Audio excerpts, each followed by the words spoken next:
In this video, you're going to learn how to break your React router out into its own location. So we're going to create a special place for it where we can define a complex router without creating a really long app.js file. And like we've done previously, we're also going to break all of our components, all 6 of these guys, into their own files as well. Now, I chose to put everything in one file up until now to make things easier to reason about. It's a lot easier to figure out what's going on when everything is visible in one shot, but as we continue to look at more advanced React router techniques, and as we scale the app, we do want to break things out into multiple files. I just didn't want to start there. So in this video, we're going to kick things off by taking the application router and shifting it over to its new location. In the source folder, we're actually going to make a brand new directory called routers. And inside of routers, we're going to make a single file for our app router. We could call this anything we like. I'm going to call it app router. And you'll notice I'm using the exact same naming convention here that I was using for our React components. That's because in the end of the day, this file is going to export a React component, but I'm breaking it out into the routers folder as opposed to putting it in the components folder because it is indeed special. It's not something that we're really going to reuse. It's a once and done sort of thing. We just render it right away and we never touch it again. So what does that mean for us? That means in here, we want our router. Now, currently, this code depends on all of the other components to exist. So we're going to take them with us too, and we'll break them out in just a few minutes. I'm going to take everything from the expense dashboard page const all the way down to the routes const. I am going to cut it out, and I'm going to paste it inside of app router. Now, what does app router need? App router needs a few imports. We are taking advantage of some things off React router DOM, so I'm going to grab that, cut it out, and bring it over here. Up at the top of the file, pasting the import I just removed. And we are also using React. I'm going to take it and copy it, pasting it over here. We're using React because we're using JSX, and we do still want to leave the React definition over in app.js as well. So now, before we save anything, we have to figure out exactly how to get the routes out of this file. We can export it, but we're going to be switching things up just a little bit. What we're going to do is set up a new const called app router. And this is actually going to be a React component. It's going to be a stateless functional component, so I will set it up as such. Right here, we are going to set up the arrow function. We're going to implicitly return some JSX, and we already have the JSX right here. We have everything we need, so I can take it, cut it, and paste it inside of the parentheses. Now, if I go ahead and remove the routes definition, all we need to do is set up app router to be the default export. Export default. And we're going to export app router. Now we can actually import app router from app.js and take advantage of it by rendering an instance of it. That's going to set up the application exactly as we have it over here. Inside of app router, I'll start off with the import. Importing app router from the file that we literally just created in the components folder. That one is called app router.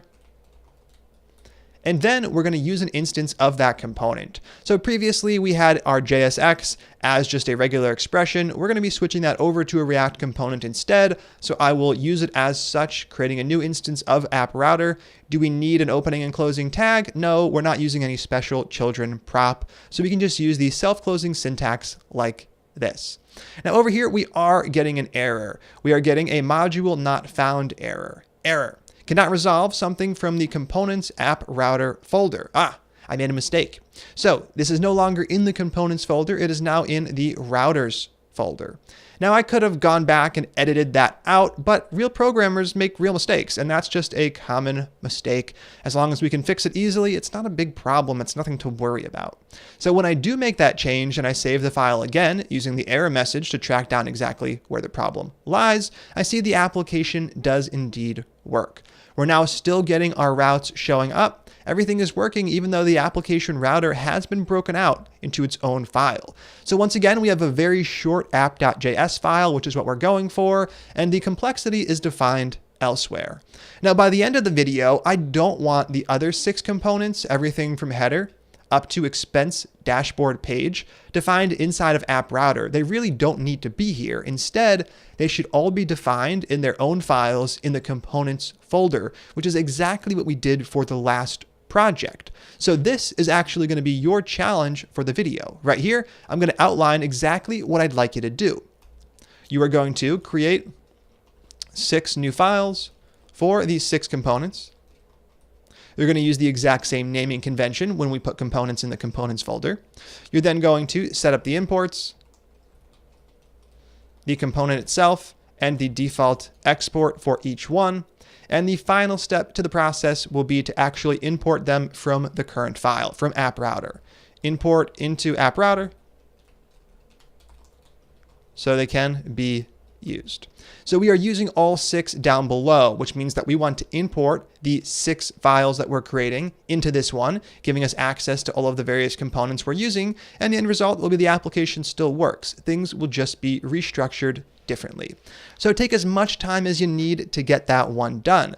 You're going to be creating those 6 files and shifting every single component over into its own file, remembering to set up the necessary imports and exports. Remember that some components, like header and not found page, they don't just need React from React, they also need link and nav link.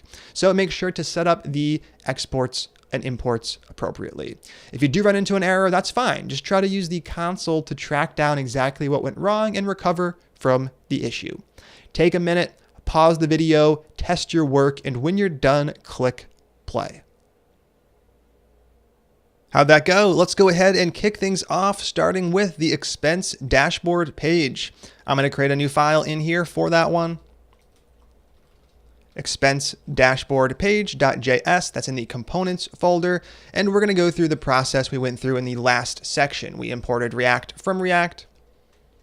We took the code and we cut it and pasted it over. And then we set up the default export. Export by default the expense dashboard page. Perfect. Now the last thing to do is to actually import it. Otherwise this file won't have all of the correct things. Importing expense dashboard page from, and then we're going to provide the correct path. Now we have to go up a folder before we can go into the components folder. We are currently inside of routers. So I could use // to get into components. I can also use the shorthand starting with 2 dots and then /. This says start from the current directory, but go up a folder, then into components. In there, we have the file we just created, expense dashboard page. So there we have it. We just did one. And if I save the file, we are going to see that our application still works as expected. If we switch over to the terminal, no errors in sight. Right here, everything is working as expected. And if I switch back into Chrome, we can see that the application is indeed still working. And if I go to the dashboard page, we still get the component showing up. You can always make a tweak to what the component renders to make sure you're seeing this one as opposed to a cached version. So I'll add an exclamation mark on the end, and you can see right here, it does indeed show up. So we know we're actually using the component file defined here. Now we just need to go through that process 5 more times. I'm going to go ahead and kick things off, moving at a slightly faster pace since the process is literally exactly the same. Add expense page.js, importing React from React. Then we are going to take the component code. We're going to paste it over here and we will export it. Export default, add expense page. Perfect. That is the next one down. Before I set up the imports, I will just set up the other 4 files. Next up is the edit expense page. Edit expense page.js. We are going to need that component, so I will cut it out. We will set up the import for React. I'll paste in the component code and I'll set up the default export default edit expense page. Nothing particularly interesting, but we do need to get it done. So let's go ahead and continue on. Next up is that help page, help page.js. Import React from React. And once we have all this infrastructure in place, we'll be able to actually scale the application without needing to create all these files again. I paste the component code and I set up export default, exporting the help page component. Just 2 more left. Next up is the not found page. Not found page is always going to stay simple, but I do still want to break it out into its own location. Right here, I'll cut the code, import React from React, and I'll paste it in, setting up an export default for that component. Now, you'll notice that we actually do use something from React Router DOM in here too. We're using link. So you do have to set up that import. Otherwise, things aren't going to work as expected. Right here, I want to grab the named export link from React Router DOM. There's no need to grab anything else because we're not using anything else from that library. So I can go ahead and save this one and move on to the final one, which is header. I'm going to take that component, cut it out, and create a new location for it. Over here, header.js, just like we did with all of the previous files, we're going to move through the same process, importing React from React. This one also needs something from React Router DOM. It needs the nav link component. We're going to grab that from React Router DOM. We're going to paste the component code in and set up the export default header. So now we have all 6 files complete. The last thing to do is to actually import the rest of them from here. I'm going to go ahead and knock that out. Import, add expense page. We're going to grab that from // components / add expense page. And we're going to go ahead and do that 4 more times. The next on the list is going to be the edit expense page. And I'll just take that and toss it over here. After that, we have the help page. Then we have our not found page. And last but not least, we have header, which isn't a page. It is just the component that renders our nav links, but we still use it in here, so we still have to actually import it. Now we can save App Router, and we are now running our application with a separate App Router file and separate files for every single component. And once the application refreshes, we can see it still works exactly the same. We have the router correctly rendering all 4 of those pages. The not found page should work as well.